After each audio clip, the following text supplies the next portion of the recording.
ಇನ್ನೂ ಎಷ್ಟೋ ವಿಕೆಟ್ಗಳು ಬೀಳುವಂಥ ಪರಿಸ್ಥಿತಿ ಇದಾವೆ. ಬೇರೆ ಬೇರೆ ಇಲಾಖೆಗಳಿಗೆ ಭ್ರಷ್ಟಾಚಾರ ತಾಂಡವವಾಡ್ತಾ ಇದೆ. ಆ ಹಿನ್ನೆಲೆಯಲ್ಲಿ ನಾನು ಹೇಳ್ತಾ ಇದ್ದೀನಿ, ಇಡೀ ರಾಜ್ಯ ಇವತ್ತು ಭ್ರಷ್ಟಾಚಾರದಿಂದ ಮುಳುಗಿ ಹೋಗಿದೆ.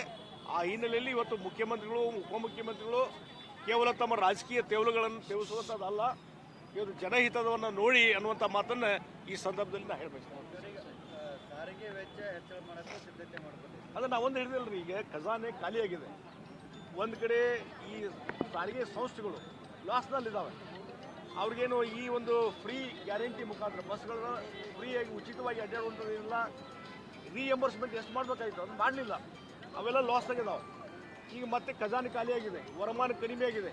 ಆ ಹಿನ್ನೆಲೆಯಲ್ಲಿ ಸಾರಿಗೆ ಸಚಿವರು ಒಂದು ಹೇಳಿಕೆಯನ್ನು ಬಂತು, ಆದಷ್ಟು ಬೇಗನೆ ಬಸ್ ದರಗಳ ಏರಿಕೆಯನ್ನು ನಾನು ಮಾಡ್ತೀನಿ ಅನ್ನುವಂಥದ್ದು.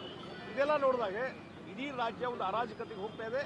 ಸಿದ್ದರಾಮಯ್ಯನವರು ಆಡಳಿತದಲ್ಲಿ ಏನೊಂದು ಬಿಗಿ ಹಿಡಿತ ಇರಬೇಕಾಗಿತ್ತು, ಅದನ್ನು ಕಳ್ಕೊಂಡಿದ್ದಾರೆ ಮತ್ತು ಆಡಳಿತ ಸ್ಥಿಮಿತವನ್ನು ಕಳ್ಕೊಂಡಿದ್ದಾರೆ ಅನ್ನುವಂಥ ಮಾತನ್ನು ಈ ಸಂದರ್ಭದಲ್ಲಿ